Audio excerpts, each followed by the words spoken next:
ಎಲ್ಲರಿಗೂ ನಮಸ್ಕಾರ. Master of astrology YouTube ಚಾನಲ್ಗೆ ಸುಸ್ವಾಗತ. ನಾನು ನಿಮ್ಮ ಪಂಡಿತ್ ಉಮೇಶ್ ಪವನ್. ಲಗ್ನ ಮುಖ್ಯನಾ ರಾಶಿ ಮುಖ್ಯನಾ ಇದ್ರ ಬಗ್ಗೆ ವಿಚಾರವನ್ನು ನೋಡೋಣ. ನೋಡಿ, ಇವತ್ತು ನಾನು ಒಂದು ಕುಂಡಲಿಯನ್ನು ಹಾಕಿದ್ದೇನೆ. 20/2/2026 ಸಂಜೆ 7:42. ಈ ಸಮಯದಲ್ಲಿ ಭೂಮಿ ಸುತ್ತಲಿನ ಗ್ರಹಗಳ ಒಂದು ಸ್ಥಾನ ಮತ್ತು ಲಗ್ನ ಯಾವುದಿದೆ ಅಂತ ನೋಡಿದಾಗ ಇಲ್ಲಿ ಕರ್ಕಾಟಕ ಲಗ್ನ ಬರ್ತಾ ಇದೆ. ಸೊ ಕರ್ಕಾಟಕ ಲಗ್ನದಿಂದ ಗ್ರಹಗಳ ಸ್ಥಾನವನ್ನು ನೋಡೋಣ. ಲಗ್ನದಿಂದ 2ನೇ ಮನೆಯಲ್ಲಿ ಕೇತು, 3ನೇ ಮನೆಯಲ್ಲಿ ಯಾವ ಗ್ರಹನೂ ಇಲ್ಲ, 4ನೇ ಮನೆಯಲ್ಲೂ ಯಾವ ಗ್ರಹ ಇಲ್ಲ, 5ನೇ ಮನೆಯಲ್ಲೂ ಯಾವ ಗ್ರಹ ಇಲ್ಲ, 6ನೇ ಮನೆಯಲ್ಲೂ ಸಹ ಯಾವುದೇ ಗ್ರಹ ಇಲ್ಲ, 7ನೇ ಮನೆಯಲ್ಲಿ ಮಂಗಳ ಇದೆ. ಅದೇ ರೀತಿ 8ನೇ ಮನೆಯಲ್ಲಿ ಸೂರ್ಯ, ರಾಹು, ಬುಧ, ಶುಕ್ರ. ಅದೇ ರೀತಿ 9ನೇ ಮನೆಯಲ್ಲಿ ಚಂದ್ರ ಮತ್ತು ಶನಿ. 10ನೇ ಮನೆಯಲ್ಲಿ ಯಾವುದೇ ಗ್ರಹ ಇಲ್ಲ, 11ನೇ ಮನೆಯಲ್ಲೂ ಯಾವುದೇ ಗ್ರಹ ಇಲ್ಲ, 12ನೇ ಮನೆಯಲ್ಲಿ ಗುರುಗ್ರಹ ಇದೆ. ಈ ಸಮಯದಲ್ಲಿ ಹುಟ್ಟುವಂಥ ಮಗುವಿನ ಜಾತಕ ಈ ರೀತಿ ಇರುತ್ತೆ. ಸೊ ಲಗ್ನದಿಂದ ಕೇಂದ್ರ ತ್ರಿಕೋಣಗಳಲ್ಲಿ ಗ್ರಹಗಳ ಸಂಚಾರ ಇತ್ತು ಅಂತಂದರೆ ಆ ಮಗುವಿನ ಒಂದು ಭವಿಷ್ಯ ಉತ್ತಮವಾಗಿರುತ್ತೆ ಅಂತ ಹೇಳ್ತೀವಿ. ಅದೇ ರೀತಿ ಲಗ್ನದಿಂದ ದುಸ್ಥಾನಗಳಲ್ಲಿ ಇದ್ದಾಗ ಸೊ ಜೀವನದಲ್ಲಿ ಸಣ್ಣ ಪುಟ್ಟ ಸಮಸ್ಯೆಗಳನ್ನು ಫೇಸ್ ಮಾಡ್ತೀವಿ ಅಂತ ಹೇಳ್ತೀವಿ. ಸೊ ಈ ಲಗ್ನ ಅನ್ನೋದು ಏನಕ್ಕೆ ಎಷ್ಟು ಇಂಪಾರ್ಟೆಂಟು ಅಂತಂದರೆ ಆ ಸಮಯದಲ್ಲಿ ಆ ವ್ಯಕ್ತಿ ಜನಿಸಿದಾಗ ಆ ಗ್ರಹಗಳ ಸ್ಥಾನವನ್ನು ನಾವು ಈ ಲಗ್ನದಿಂದನೇ ಲೆಕ್ಕಾಚಾರ ಮಾಡೋದು. ಸೊ ಲಗ್ನ ಬಂದು ಸಾಮಾನ್ಯವಾಗಿ 2 ಗಂಟೆಗಳಿಗೆ ಒಮ್ಮೆ ರಾಶಿಯನ್ನು ಬದಲಾವಣೆ ಮಾಡುತ್ತೆ. ಸೊ ಈಗ 5:42 ಅಂತ ಇಲ್ಲಿ ನಾನು ಮೆನ್ಷನ್ ಮಾಡಿದ್ದೇನೆ. ಸೊ 5:42 ಇರೋದನ್ನು ನಾನು ಟೈಮನ್ನು ಮುಂದೆ ಹಾಕೋಣ. ಸೊ 7:42 ಅಂತ ತಗೊಳ್ಳೋಣ. ನೋಡಿ, 7:42 ತಗೊಂಡಾಗ ಲಗ್ನ ಒಂದು ಸಿಂಹ ಲಗ್ನವಾಯಿತು. ಸೊ ಸಿಂಹ ಲಗ್ನವಾಯಿತು. ಮತ್ತು ಇಲ್ಲಿ ಕೌಂಟ್ ಚೇಂಜ್ ಆಗುತ್ತೆ. ಸೊ ಆಗಲೇ ಲಗ್ನದಿಂದ 12ನೇ ಮನೇಲಿ ಗುರು ಇತ್ತು. ಈಗ ಲಗ್ನದಿಂದ ಲಾಭ ಸ್ಥಾನದಲ್ಲಿ ಗುರು ಇದೆ, ಲಗ್ನದಲ್ಲಿ ಕೇತು ಇದೆ. 2ನೇ ಮನೇಲಿ ಯಾವ ಗ್ರಹನೂ ಇಲ್ಲ, 3ನೇ ಮನೆಯಲ್ಲೂ ಯಾವುದೂ ಇಲ್ಲ, 4ನೇ ಮನೆಯಲ್ಲೂ ಯಾವುದೂ ಇಲ್ಲ, 5ನೇ ಮನೆಯೂ ಯಾವುದೂ ಇಲ್ಲ, 6ನೇ ಮನೇಲಿ ಮಂಗಳ. ಆಗಲೇ ಬಂದು ನಿಮಗೆ ಮಂಗಳ 7ನೇ ಮನೆಯಲ್ಲಿತ್ತು, ಈಗ ಮಂಗಳ 6ನೇ ಮನೆಗೆ ಬಂದಿದೆ. ಮತ್ತು 7ನೇ ಮನೆಯಲ್ಲಿ ರಾಹು, ಸೂರ್ಯ, ಬುಧ, ಶುಕ್ರ 7ನೇ ಮನೆಗೆ ಬಂತು. ಆಗಲೇ 8ನೇ ಮನೆ ಇತ್ತು, ಇವಾಗ 7ನೇ ಮನೆ ಬಂದಿದೆ. ಮತ್ತು 8ನೇ ಮನೆಯಲ್ಲಿ ಚಂದ್ರ ಮತ್ತು ಶನಿ. 9ನೇ ಮನೆಯಲ್ಲಿ ಯಾವ ಗ್ರಹನೂ ಇಲ್ಲ, 10ನೇ ಮನೆಯಲ್ಲೂ ಯಾವುದೂ ಇಲ್ಲ, 11ರಲ್ಲಿ ಗುರು. ಸೊ ನಿಮಗೆ ಈ ಲಗ್ನ ಬದಲಾವಣೆಯಾದಾಗ ಆ ಮನೆಗಳೆಲ್ಲ ಚೇಂಜ್ ಆಗುತ್ತೆ. ಸಿಂಹ ಲಗ್ನ ಮುಗೀತು. ಈಗ ಮತ್ತೆ ಇನ್ನೊಂದು 2 ಅವರ್ ಮುಂದೆ ಹೋಗೋಣ. ನೋಡಿ, ಕನ್ಯಾ ಲಗ್ನ ಬಂತು. ಸೊ ಕನ್ಯಾ ಲಗ್ನದಿಂದ ಮತ್ತೆ ನಾವು ಲೆಕ್ಕಾಚಾರ ನೋಡ್ತೀವಿ. ಲಗ್ನದಲ್ಲಿ ಯಾವ ಗ್ರಹನೂ ಇಲ್ಲ, 2ರಲ್ಲೂ ಯಾವುದೂ ಇಲ್ಲ, 3ರಲ್ಲೂ ಯಾವುದೂ ಇಲ್ಲ, 4ರಲ್ಲೂ ಯಾವುದೂ ಇಲ್ಲ. ಪಂಚಮದಲ್ಲಿ ಮಂಗಳ ಬಂತು. ಸೊ ಆಗಲೇ 6ನೇ ಮನೆಯಲ್ಲಿದ್ದಂಥ ಮಂಗಳ ಈಗ 5ನೇ ಮನೆಗೆ ಬಂತು. ಅದೇ ರೀತಿ 6ನೇ ಮನೆಯಲ್ಲಿ ರಾಹು, ಸೂರ್ಯ, ಬುಧ, ಶುಕ್ರ ಬಂತು. ಸೊ ಆಗಲೇ 7ನೇ ಮನೆಯಲ್ಲಿ ಇದ್ದಿದ್ದು ಈಗ 6ನೇ ಮನೆಗೆ ಬಂದಿದೆ.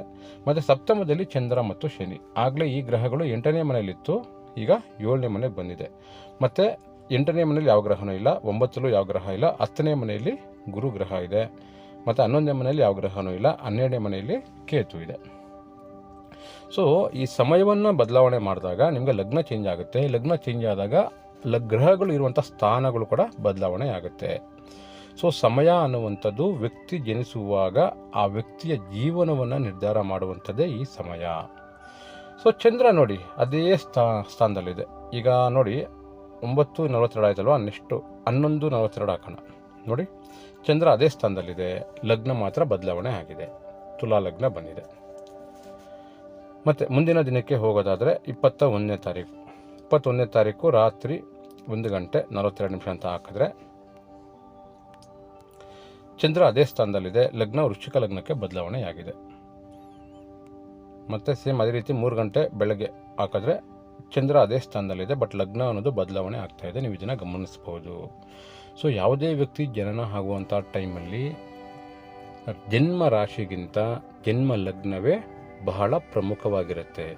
ಸೊ ಯಾವ ಲಗ್ನ ಅಂತ ನಾವು ಫಿಕ್ಸ್ ಮಾಡ್ತೀವಿ ಅದರ ಮೇಲೆ ಆ ಗ್ರಹಗಳು ಇರುವಂಥ ಸ್ಥಾನಗಳ ಮೇಲೆ ಆ ವ್ಯಕ್ತಿಯ ಜೀವನ ಅನ್ನುವಂಥದ್ದು ನಡೆಯುತ್ತದೆ. ಸೊ ಲಗ್ನಕ್ಕೆ ಬಹಳ ಪ್ರಾಮುಖ್ಯತೆಯನ್ನು ಕೊಡಿ. ರಾಶಿ ಬಂದು ಚಂದ್ರ ಇರುವಂಥ ಸ್ಥಾನ ಮಾತ್ರನೇ. ಈಗ ಚಂದ್ರನಿಗೆ ಯಾಕೆ ನಾವು ಇಂಪಾರ್ಟೆನ್ಸ್ ಕೊಡ್ತೀವಿ ಜಾತಕದಲ್ಲಿ ಅಂತಂದರೆ, ಚಂದ್ರ ಬಂದು ಇರುವಂಥ ನಕ್ಷತ್ರದ ಮೇಲೆ ಆ ವ್ಯಕ್ತಿಯ ದಶಾಭುಕ್ತಿಗಳ ಲೆಕ್ಕಾಚಾರ ಆಗುತ್ತೆ. ಉದಾಹರಣೆಗೆ ಚಂದ್ರ ಬಂದು ಈ ಜಾತಕದಲ್ಲಿ ರೇವತಿ ನಕ್ಷತ್ರದಲ್ಲಿ ಸಂಚಾರವಾಗ್ತಾ ಇದೆ. ಸೊ ರೇವತಿ ಅಂದ ತಕ್ಷಣ ಇಲ್ಲಿ ದಶಾ ನೀವು ನೋಡ್ಬೋದು, ಬುಧ ದಶಾ ಅಂತ ಬರುತ್ತೆ. ಸೊ ಚಂದ್ರ ಇರುವಂಥ ನಕ್ಷತ್ರದ ಮೇಲೆ ದಶಾ ಲೆಕ್ಕಾಚಾರಕ್ಕೋಸ್ಕರ ನಾವು ಚಂದ್ರನನ್ನು ಪರಿಗಣಿಸ್ತೀವಿ. ಅದೇ ರೀತಿ ಲಗ್ನ ಬಂದು ಪ್ರತಿಯೊಂದು ನಮ್ಮ ಜೀವನವನ್ನು ಶುರು ಮಾಡುವಂಥದ್ದು. ಅಂದರೆ ಆ ಹುಟ್ಟುವಂಥ ಸಮಯದಲ್ಲಿ ಯಾವ ಲಗ್ನ ಬರುತ್ತೋ ಆ ಲಗ್ನದಿಂದ 12 ಮನೆಗಳ ಸ್ಥಾನಗಳ ಮೇಲೆ ಆ ವ್ಯಕ್ತಿಯ ಜೀವನ ಅನ್ನುವಂಥದ್ದು ನಾವು ದಶಾಭುಕ್ತಿಗಳ ಸಹಾಯದಿಂದ ನಾವು ಅದನ್ನು ವಿಶ್ಲೇಷಣೆ ಮಾಡ್ತೀವಿ. ಅದಕ್ಕಾಗಿಯೇ ಸಮಯವನ್ನು ಭಾಳ ಇಂಪಾರ್ಟೆಂಟಾಗಿ ನಾವು ಕನ್ಸಿಡರ್ ಮಾಡ್ತೀವಿ. ಸೊ ಲಗ್ನವನ್ನು ಇಂಪಾರ್ಟೆಂಟಾಗಿ ಏನು ತಗೊತೀವಿ ಅಂತಂದರೆ ಜೀವನದ ಪ್ರಾರಂಭವನ್ನು ಸೂಚನೆ ಮಾಡುವುದರಿಂದ ಆ ವ್ಯಕ್ತಿಯ ಒಟ್ಟಾರೆ ಜೀವನ ಹೇಗಿರುತ್ತೆ ಅನ್ನೋ ಲೆಕ್ಕಾಚಾರಕ್ಕೆ ಇಂಪಾರ್ಟೆಂಟಾಗಿ ಲಗ್ನ ಬೇಕಾಗಿರುವುದರಿಂದ ಸೊ ಲಗ್ನವನ್ನು ನಾವು ಮುಖ್ಯವಾಗಿ ಪರಿಗಣಿಸ್ತೇವೆ. ಸೊ ರಾಶಿ ಬಂದು ಓನ್ಲಿ ಫಾರ್ ದಶಾಭುಕ್ತಿ ಲೆಕ್ಕಾಚಾರ, ಆ ವ್ಯಕ್ತಿಗೆ ನಡೆಯುವಂಥ ದಶಾ ಸಮಯ ಹೇಗಿರುತ್ತೆ. ಸೊ ಇವರು ಈ ಒಂದು ಜಾತಕದ ಪ್ರಕಾರ ಚಂದ್ರ ರೇವತಿ ನಕ್ಷತ್ರದಲ್ಲಿ ಇರೋದರಿಂದ ಬುಧ ದಶ ನಡೀತಾ ಇದೆ. ಸೊ ಬುಧ ದಶ ಆದಮೇಲೆ ಕೇತು ಬರುತ್ತೆ, ಅದಾದಮೇಲೆ ಶುಕ್ರ, ಅದಾದ ನಂತರ ಸೂರ್ಯ, ಚಂದ್ರ, ಮಂಗಳ, ರಾಹು, ಗುರು, ಶನಿ, ಹೀಗೆ 120 ವರ್ಷಗಳ ದಶಾ ಲೆಕ್ಕಾಚಾರವನ್ನು ಚಂದ್ರ ಗ್ರಹ ಸ್ಥಿತನಾಗಿರುವ ನಕ್ಷತ್ರದ ಮೇಲೆ ನಾವು ಮಾಡ್ತೇವೆ. ಲಗ್ನ ಬಂದು ಪ್ರತಿ 2 ಗಂಟೆಗಳಿಗೆ ಲಗ್ನ ಬದಲಾವಣೆ ಆಗ್ತಾ ಇರುತ್ತೆ. 12 ಲಗ್ನಗಳನ್ನು 24 ಗಂಟೆಗಳಲ್ಲಿ ಅದು ಕವರ್ ಮಾಡುತ್ತೆ. ಸೊ ಲಗ್ನ ಅನ್ನುವಂಥದ್ದು ಭಾಳ ಇಂಪಾರ್ಟೆಂಟು. ಅದಕ್ಕಾಗಿಯೇ ಬರ್ತ್ ಟೈಮ್ ಬಹಳನೇ ಇಂಪಾರ್ಟೆಂಟ್ ಆಗುತ್ತೆ. ಇಲ್ಲಿ ಇನ್ನೊಂದು ಉದಾಹರಣೆ ನಿಮಗೆ ಕೊಡ್ತೀನಿ. 22ನೇ ತಾರೀಕು ಇಲ್ಲಿ ಡೇಟನ್ನು ಫಿಕ್ಸ್ ಮಾಡ್ಕೊತೀನಿ. ಬೆಳಗ್ಗೆ 3:42 ಆಗಿದೆ. ನೀವು ಚಂದ್ರ ನೋಡಿ, ನಿಮ್ಮ ಎಕ್ಸಾಂಪಲ್ ಈ ಒಂದು ಸಮಯಕ್ಕೆ ರಾಶಿ ಯಾವುದಿದೆ, ಚಂದ್ರ ಇದೆ, ಕರೆಕ್ಟ್ ಅಲ್ವಾ?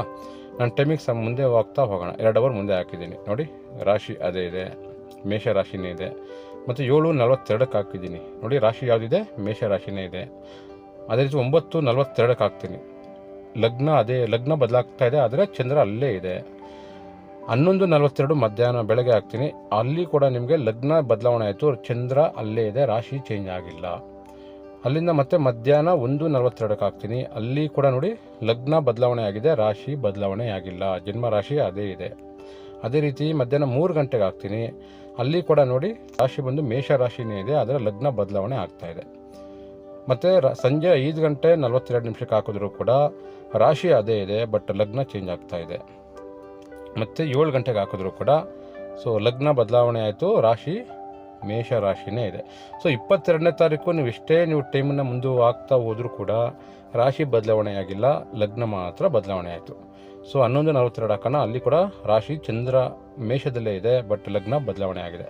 23ಕ್ಕೆ ಹೋಗೋಣ. 23ನೇ ತಾರೀಕು ಬೆಳಗ್ಗೆ 1 ಗಂಟೆ ಹಾಕೋಣ, ಇದರಲ್ಲಿ ಕೂಡ ನೋಡಿ ಲಗ್ನ AM ಹಾಕೋಣ, AM. ಓಕೆ, ಲಗ್ನ ಬಂದು ವೃಶ್ಚಿಕ ಲಗ್ನ, ಮೇಷ ರಾಶಿನ ತೋರಿಸ್ತಾ ಇದೆ. 22ನೇ ತಾರೀಕು ಮೇಷ ರಾಶಿ ಇತ್ತು, 23ನೇ ತಾರೀಕು ಮೇಷ ರಾಶಿ ಇದೆ. ಸೊ ಮತ್ತೆ 2 ಅವರ್ ಮುಂದೆ ಆಗ್ತಾ ಹೋದಂಗೆ ಲಗ್ನ ಬದಲಾವಣೆ ಆಗ್ತಾ ಇದೆ, ರಾಶಿ ಬದಲಾವಣೆ ಆಗ್ತಾ ಇಲ್ಲ. ಏನಕ್ಕೆ ಅಂತಂದರೆ ಚಂದ್ರ ಬದಲಾವಣೆ ಆಗೋದು 2 ದಿನಗಳಿಗೆ ಒಮ್ಮೆ, 2 ದಿನ 25 ಅಂದರೆ 2.25 ದಿನಗಳಿಗೊಮ್ಮೆ ಮಾತ್ರನೇ ಚಂದ್ರ ಬದಲಾವಣೆ ಆಗುತ್ತೆ. ಸೊ ಚಂದ್ರ ಬಂದು ನಕ್ಷತ್ರವನ್ನು ಸಂಚಾರ ಮಾಡಿ ಬದಲಾವಣೆ ಆಗೋದಕ್ಕೆ ಸೊ ಸಮಯವನ್ನು ತೆಗೆದುಕೊಳ್ಳುತ್ತೆ. ಸೊ ಚಂದ್ರ ಪ್ರತಿದಿನ ಒಂದು ನಕ್ಷತ್ರವನ್ನು ಸಂಚಾರ ಮಾಡ್ತಾನೆ. ಇಲ್ಲಿ ನೋಡಿ ನಾವು ಟೈಮಿಂಗ್ಸ್ನ ಚೇಂಜ್ ಮಾಡ್ಕೊಂಡು ಬರ್ತಾ ಇದ್ದೀವಿ. ಇದರಲ್ಲಿ ನಿಮಗೆ ಲಗ್ನ ಚೇಂಜ್ ಆಗ್ತಿದೆಯೇ ಹೊರತು ಎಲ್ಲೂ ಕೂಡ ನಿಮಗೆ ರಾಶಿ ಚೇಂಜ್ ಆಗ್ತಾ ಇಲ್ಲ. ಸೊ ಇದೇ ಕಾರಣಕ್ಕೆ ನಾವು ನಿಮ್ಗೆ ಹೇಳೋದು, ರಾಶಿ ಅನ್ನುವಂಥದ್ದು ಪ್ರಮುಖವಾಗೋದಿಲ್ಲ, ಟೈಮಿಂಗ್ಸ್ ಬಹಳನೇ ಇಂಪಾರ್ಟೆಂಟ್ ಆಗುತ್ತೆ. 3:45 ಇರೋದು 3:45 5:30 6:30 ಸಂಜೆ ಟೈಮ್ ಹತ್ರ ಒಂದು ಅಪ್ರಾಕ್ಸಿಮೇಟಾಗಿ ಟೈಮ್ ಹೇಳಿದಾಗ ಏನಾಗುತ್ತೆ, ಆ ಲಗ್ನ ಡಿಗ್ರಿಗಳು ಚೇಂಜ್ ಆಗ್ತಾ ಹೋಗುತ್ತೆ. ಈ 23ರಲ್ಲೂ ಬಂದಿಲ್ಲ. 24ನೇ ತಾರೀಕು ಏನಾದರೂ ಬದಲಾವಣೆ ಆಗುತ್ತಾ ಅಂತ ನೋಡೋಣ. ಸೊ 24ನೇ ತಾರೀಕು ಹೌದು ನೋಡಿ, 22ನೇ ತಾರೀಕಿಂದ 24ನೇ ತಾರೀಕು ಅಂದರೆ 2 ದಿನಕ್ಕೊಮ್ಮೆ ನಿಮಗೆ ರಾಶಿ ಬದಲಾವಣೆ ಆಗುತ್ತೆ. ಸೊ ಈ ಉದಾಹರಣೆ ಜಾತಕದ ಪ್ರಕಾರ ಲಗ್ನ ಸಮಯದ ಮೇಲೆ ನಿಂತಿರುತ್ತೆ, ರಾಶಿ ಅನ್ನುವಂಥದ್ದು ಚಂದ್ರನ ಸಂಚಾರದ ಮೇಲೆ ನಿಂತಿರುತ್ತೆ. ಸೊ ನಾವು ಮುಖ್ಯವಾಗಿ ಯಾವುದನ್ನು ಕನ್ಸಿಡರ್ ಮಾಡಬೇಕು ಅಂತಂದರೆ ಲಗ್ನವನ್ನು ಕನ್ಸಿಡರ್ ಮಾಡಬೇಕು. ಇದಕ್ಕಾಗಿಯೇ ಬರ್ತ್ ಟೈಮ್ ಅಂದರೆ ಟೈಮಿಂಗ್ಸ್ ಅನ್ನೋದು ಭಾಳನೇ ಇಂಪಾರ್ಟೆಂಟ್ ಆಗುತ್ತೆ. ಸೊ ಟೈಮನ್ನು ತಗೊಳ್ಳಿ. ಯಾರೇ ಆಗಲಿ ನಿಮ್ಮದು ಜಾತಕ ಅಂತ ಕೇಳಿದ ತಕ್ಷಣ ತುಂಬ ಜನ ರಾಶಿ ಹೇಳ್ತಾರೆ, ಅಂದರೆ ಈ ರಾಶಿ ಇದೆ, ಈ ನಕ್ಷತ್ರ ಇದೆ ಅಂತ ಹೇಳ್ತಾರೆ. ಇಲ್ಲಿ ರಾಶಿಯನ್ನು ನೆನ್ಪಿಟ್ಕೊಳ್ಳೋದಕ್ಕಿಂತ ನಿಮ್ಮ ಲಗ್ನ ಯಾವುದು ಅಂತ ನೆನ್ಪಿಟ್ಕೊಳ್ಳಿ. ಸೊ ಲಗ್ನದಿಂದನೇ ಎಲ್ಲ ಲೆಕ್ಕಾಚಾರ ಆಗೋದು. ಯಾಕಂದರೆ ಲಗ್ನ ಅನ್ನುವಂಥದ್ದು ನಿಮ್ಮ ಜೀವನದ ಪ್ರಾರಂಭವನ್ನು ತೋರಿಸುತ್ತೆ. ಲಗ್ನದಿಂದ 2ನೇ ಮನೆ ನಿಮ್ಮ ಕುಟುಂಬವನ್ನು ತೋರಿಸುತ್ತೆ, 3ನೇ ಮನೆ ನಿಮ್ಮ ಧೈರ್ಯವನ್ನು ತೋರಿಸುತ್ತೆ, 4ನೇ ಮನೆ ನಿಮ್ಮ ವಿದ್ಯಾಭ್ಯಾಸವನ್ನು ತೋರಿಸುತ್ತೆ, 5ನೇ ಮನೆ ನಿಮ್ಮ ಆರೋಗ್ಯ, 6ನೇ ಮನೆ ನಿಮ್ಮ ಕೆಲಸ, 7ನೇ ಮನೆ ನಿಮ್ಮ ಸಂಗಾತಿ, 8ನೇ ಮನೆ ನಿಮ್ಮ ಪಿತ್ರಾರ್ಜಿತ ಆಸ್ತಿ, 9ನೇ ಮನೆ ನಿಮ್ಮ ತಂದೆ ಸ್ಥಾನ, 10ನೇ ಮನೆ ನಿಮ್ಮ ಹೆಸರು ಮತ್ತು ವೃತ್ತಿ, 11ನೇ ಮನೆ ಲಾಭ, 12ನೇ ಮನೆ ನಷ್ಟ. ಹೀಗೆ 1 ರಿಂದ 12 ಮನೆಗಳ ಕಾರಕತ್ವಗಳು ಡಿಪೆಂಡ್ ಆಗಿರೋದೇ ಲಗ್ನದ ಮೇಲೆ, ರಾಶಿ ಮೇಲೆ ಅಲ್ಲ. ರಾಶಿ ಅನ್ನುವಂಥದ್ದು ಕೇವಲ ಚಂದ್ರನ ಸಂಚಾರ. ಚಂದ್ರ ಯಾವ ರೀತಿ ಸಂಚಾರ ಮಾಡ್ತಾನೋ ಅದೇ ಥರ 9 ಗ್ರಹಗಳು ಸಂಚಾರ ಮಾಡ್ತಾ ಇರುತ್ತೆ. 9 ಗ್ರಹಗಳಲ್ಲಿ 8 ಗ್ರಹಗಳನ್ನ ಬಿಟ್ಬಿಟ್ಟು ಬರೀ ಚಂದ್ರ ಇರುವಂಥ ರಾಶಿಯನ್ನೇ ಇಟ್ಕೊಳ್ಳೋದು ಸ್ವಲ್ಪ ರಾಂಗ್ ಕಾನ್ಸೆಪ್ಟ್ ಆಗುತ್ತೆ. ಸೊ ರಾಶಿ ಅನ್ನುವಂಥದ್ದು ಕಾನ್ಸೆಪ್ಟ್ ರಾಂಗ್, ಅದನ್ನು ಕನ್ಸಿಡರ್ ಮಾಡಬೇಡಿ. ದಯವಿಟ್ಟು ಲಗ್ನವನ್ನು ನೆನ್ಪಿಟ್ಕೊಳ್ಳಿ, ಲಗ್ನವನ್ನು ಫಾಲೋ ಅಪ್ ಮಾಡಿ. ಇವಿಷ್ಟು ಲಗ್ನ ಮತ್ತು ಚಂದ್ರನಿಗೆ ಸಂಬಂಧಪಟ್ಟ ವಿಚಾರಗಳು. ಸೊ ಮುಂದಿನ ವಿಚಾರಗಳಲ್ಲಿ ಮತ್ತಷ್ಟು ವಿಚಾರಗಳೊಂದಿಗೆ ಹಾಜರಾಗ್ತೇನೆ. ಸೊ ಒಳ್ಳೆಯದಾಗಲಿ, ನಮಸ್ಕಾರ.